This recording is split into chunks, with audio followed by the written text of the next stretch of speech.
Oh, thank God. I thought I lost this when I purchased this automatic. As you may be well aware, the first of the automotive 10 commandments states, "Thou shalt not drive an automatic car." So, unfortunately, fuck.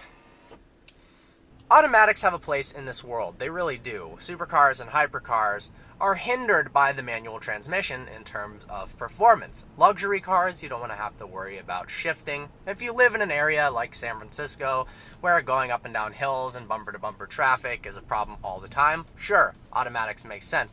And with recent advancements, the new ZF8 speeds and some of the double-clutch transmissions shift so fast, have improved fuel economy, they make total sense. This video is not about supercars and fancy new transmissions. It's about your everyday car that's potentially several years old, like this 2011 BMW 3 Series, that would be such a better car if it was purchased with a manual.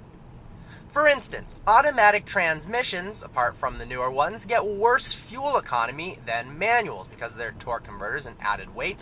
You're going to suffer in fuel economy, so you can actually save the environment by driving a stick shift. How about that? And put money in your wallet.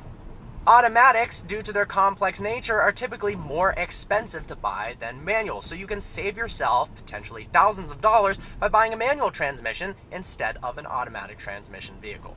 Chances are, if you buy an automatic, enthusiasts will make fun of you.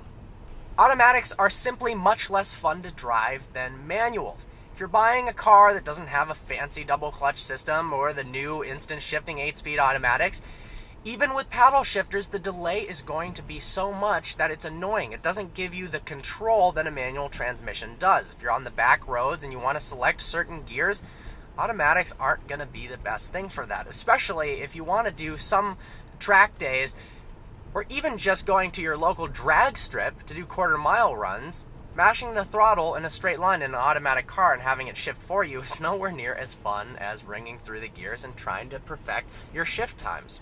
In an automatic car, it's pretty easy to text and drive at the same time. At least that's what some of the owners are thinking. And apart from closing your eyes the entire time while you're driving, texting and driving is probably the stupidest thing you can do. So buy yourself a manual, and it's impossible to text and drive, so you never do it.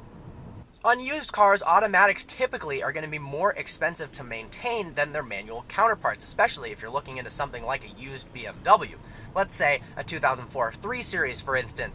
Buy the manual, not the automatic. At 100,000+ miles, there is a decent chance that the transmission is going to go out on an automatic. The only thing you can do is replace it for thousands of dollars. A manual, if driven right, the clutch will last a long time, and they're a lot simpler and cheaper to replace than the automatic counterpart. So if maintenance is important to you, which obviously it should be, manuals, once again, are better than automatics. If you need one less reason why automatics suck, they can be stolen much more easily than manuals. If you're buying a car in the United States, it's disturbing the amount of people who don't know how to drive a manual transmission car. If you buy one, chances are it's not going to be able to get stolen. Imagine how funny that would be, having a thief break into your car, realizing it's a manual, not being able to drive it, and leaving. That is a win-win. With an automatic, he's going to put it in drive, probably has watched my how to drive an automatic tutorial. There's some difficult steps, of course, fumbling with the keys, potentially turning the key and putting it in drive. But if he has watched the tutorial, he'll know how to do it and your car will be a goner. So there you go. That's why automatic transmissions suck. I hope you found this video informative. If you have an automatic car, sell it, buy a manual. You get your man card back in the mail, or your woman card, whatever the equivalent of that is. I didn't think that far ahead. Browse our channel and subscribe. Like us on Facebook. Follow us on Instagram. Look forward to seeing you next video.